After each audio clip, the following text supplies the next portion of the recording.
ভাই পুরান ঢাকাতে মাঝরাতে পুরো বিয়ে বাড়ির মতো ভিড় থাকে এবং তার সাথে এখানে কি কি পাওয়া যায় এত এত খাবার দাবার আসলে যারা যাওনি তারা না গেলে বুঝবে না। এবং আমরা গিয়ে মাঝরাতে কি কি খেলাম, কত কিছু ট্রাই করলাম, মিষ্টি পান থেকে শুরু করে কাচ্চি, বারবিকিউ চিকেন, চা, বাকরখানি, মিষ্টি পান, অনেক অনেক কিছু খেয়েছি। সব কিছু আজকে ভিডিওতে বলবো। So hi everyone, this is Ummi and আজকে আমরা ফুল ফ্যামিলি মিলে হঠাৎ করে প্ল্যান করলাম যে আমরা যাব হচ্ছে পুরান ঢাকাতে।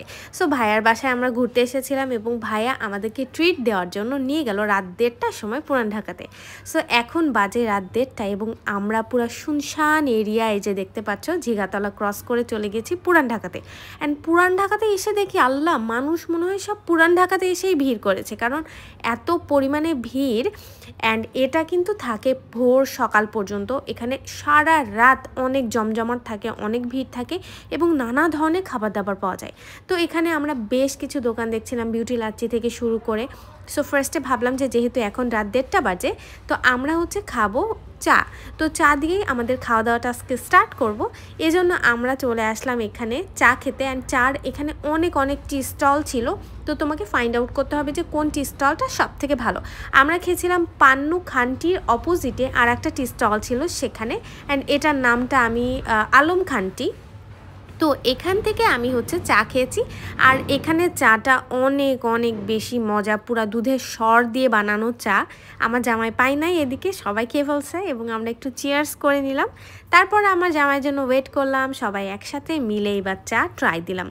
এখানে চাটা এত ভালো লেগেছে আমার কাছে মনে হয়েছে যে পুরান ঢাকাতে যারা আসবা তারা যদি টি স্টল থেকে চা না খাও তাহলে পুরাটাই মিস। কারণ এখানে পুরান ঢাকার ঐতিহ্যবাহী কিন্তু খাবার পাওয়া যায়, চা থেকে শুরু করে সব কিছু।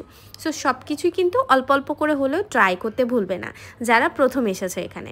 তো আমরা এখানে চা খেয়ে নিলাম। এরপর দেখলাম যে অনেক অনেক আচার। তো আচার খাবো না, কারণ আমার আচার পছন্দ না আহামরি। তো আচারগুলো একটু ছবি তুলে নিলাম। এরপরে দেখি কাচ্চি বিক্রি করছে, এত সুন্দর দেখতে লাগছে। অ্যান্ড কাচ্চির মধ্যে বড় বড় বুট টাইপের ছিল, এটা আমি প্রথম দেখেছি এবং এটা ছিল বোখারি বিরিয়ানি হাউসে। এরপর দেখলাম হচ্ছে বারবিকিউ চিকেন অলরেডি করছে। অ্যান্ড আমরা জুস কর্নার থেকে একটা লাচ্ছি খেয়ে নিলাম। আর একটা ফেমাস ভিডিও না করলেই না, হাউ মাচ দ্য প্রাইস, তো এটাও করে নিলাম এখানে। তো এরপর আসলাম আমরা কাবাবের সাইডে। অ্যান্ড কাবাবটা আজকে কেন জানি না খেতে ইচ্ছা করছিল না, কারণ মনে হচ্ছিল পুরান ঢাকায় যেহেতু এসেছি কাচ্চিটা আগে আমাদের টার্গেট ছিল। এত এত খাবার একসাথে খেয়ে নিলে আর পেটে জায়গা থাকবে না। সো আমরা এক এক করে একটু হেঁটে হেঁটে দেখছিলাম যে পুরান ঢাকাতে আর কি কি ইউনিক জিনিসপত্র পাওয়া যায়। এদিকে আমার আম্মু আর আন্টি ছবি তুলতে ব্যস্ত ছিল এবং আমি একটু ঘুরে ঘুরে দেখছিলাম। এখানে অনেক অনেক বিরিয়ানির দোকান আছে, আসল নকলও আছে। সো তোমাকে ফাইন্ড আউট করতে হবে কোনটা অরিজিনাল। আমরা এখন খাবো হচ্ছে মাঠা। তো আমরা মাঠার দোকানের সামনে দাঁড়িয়ে ভিড় করছিলাম এবং ভাইটা খুব সুন্দর করে মাঠা বানিয়ে দিচ্ছিল। বাট আনফর্চুনেটলি মাঠা প্রায় শেষ, কারণ এখন বাজে রাত প্রায় 3টা। তো মাঠা অলমোস্ট শেষ হয়ে গেছে। বাট সিরিয়াসলি তোমরা যারা মাঠা খাও নাই পুরাটাই মিস, কারণ মাঠা এত এত ভালো খেতে ছিল। এবং আমরা খেয়েছিলাম শিউলির লাচ্ছি ঘর থেকে এবং এখানের মাঠাটা আমার বেশি পছন্দ হয়েছে। দোকানটা কিন্তু খুবই ছোট্ট, বাট আসলে খাবারটা অনেক মজা ছিল।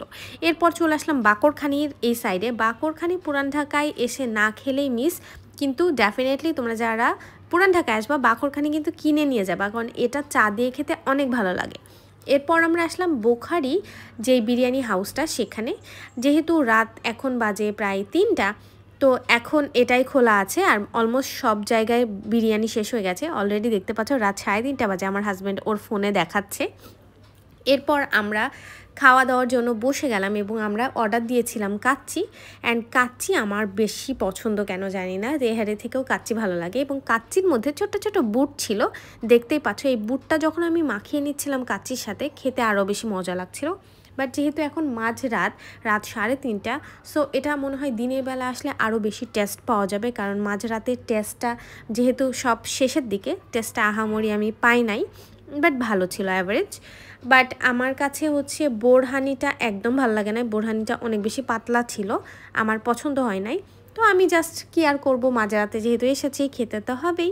সো আমরা একটু খাওয়া দাওয়া করছিলাম এবং আমরা রাতের বেলার ডিনারটা এখানে সেরে ফেললাম। অবশ্য ভাইয়ের বাসা থেকে অলরেডি খেয়ে এসেছিলাম। এখন রাত 3:30 বাজে, সো সেহেরি টাইম বলা যায়। খাওয়া দাওয়া শেষ করে সবাই এসেছে পান খেতে। বাট তারা আগুন পান খাবে এবং আমি কখনোই দেখিনি যে পানের মধ্যে তারা হচ্ছে যে চকলেট সিরাপ মিক্স করে। এটা আমি ফার্স্ট টাইম দেখলাম, হয়তো পানের স্বাদটা আরও দ্বিগুণ করার জন্য। তো আমার জামাই যে এখান থেকে আগুন পান খেয়ে নিল, আগুন মুখের মধ্যে নিয়ে এক এক করে আমার ভাই, আমার আন্টি, এরা সবাই খাচ্ছিল। তো আমরা যে দোকান থেকে পান খেয়েছি এটা হচ্ছে আল্লাহর দান জলিল ভাইয়ের মিষ্টি পান। সো আমি এই যে পেছনে বোর্ডে দেখতেই পারছো নাম্বার। তো এখানে পানটা নাকি তাদের খুব পছন্দ হয়েছে, বাট আমি আর আম্মু পান খাই না, আমার কেন জানি না ভালো লাগে না, তো আমরা হচ্ছে খাই নাই। তো এইখানে তোমরা আগুন পান ট্রাই করতে পারো। এরপর আমি দেখলাম যে মাঝরাতে বিয়ে হচ্ছে, মানে সিরিয়াসলি পুরান ঢাকার মানুষ কিন্তু এই মাঝরাতের বেলায় বিয়ে করতে যায়। এই জন্য এটা দেখে অবাক হওয়ার কিছুই নাই, কারণ মাঝরাতেই তাদের সকল প্রোগ্রাম শুরু হয়। এরপরে আমরা খুব খুঁজে খুঁজে বিউটি লাচ্ছি অ্যান্ড ফালুদার এখানে আসলাম। বিউটি লাচ্ছিতে কিন্তু এখানে টোটাল 3টা ব্রাঞ্চ আছে, কিন্তু 2টা ব্রাঞ্চ মনে হয় অরিজিনাল। তো আমরা একদম মিডিলের যেই ব্রাঞ্চটা সেখান থেকে খেয়েছি, এবং আমার এখানে লাচ্ছিটা পছন্দ, বাট তার থেকে বেশি পছন্দ হচ্ছে এই লেবুর শরবতটা। আমার খুবই পছন্দের। আমার মনে হয় যে বাংলাদেশের সবথেকে ভালো যদি কোনো লেবুর শরবত হয়ে থাকে সেটা হচ্ছে বিউটি লাচ্ছির লেবুর শরবত। 20 টাকা করে মনে হয় গ্লাস, 20 টাকা 30 টাকা, বাট এত মজা খেতে। আমি মনে হয় ওখানে 2টা খেয়েছিলাম। অ্যান্ড এই যে দেখতেই পাচ্ছ, খাওয়ার পর আমার জামাই আমার ভাইয়ের পেটটা দেখাইতেছে যে হচ্ছে ওর পেট মোটা হয়ে গেছে খাওয়ার পরে, নিজেরটা কিন্তু দেখাইতেছে না। তো এই তো আমরা সারাটা রাত এত এত জিনিসপত্র খেলাম, অ্যান্ড এখন বাজে রাত 4:30। আমরা পুরো শুনশান একটা রোডের মধ্যে শুধু আমরাই হেঁটে হেঁটে যাচ্ছি। পুরান ঢাকার মধ্যেই কিন্তু সবচেয়ে বেশি ভিড়টা থাকে, বেশি জমজমাট থাকে। আমার কাছে মনে হয় ঢাকাতে দিনের বেলায় ভিড়ের মধ্যে ট্যুর দেওয়া থেকে রাতের বেলায় এরকম মজা করে ঘুরতে যাওয়া অনেক বেশি ভালো লাগে। সো তোমরা কারা কারা এরকম রাতের বেলায় গিয়েছো কমেন্ট ডাউন করে জানাতে ভুলো না। টাটা।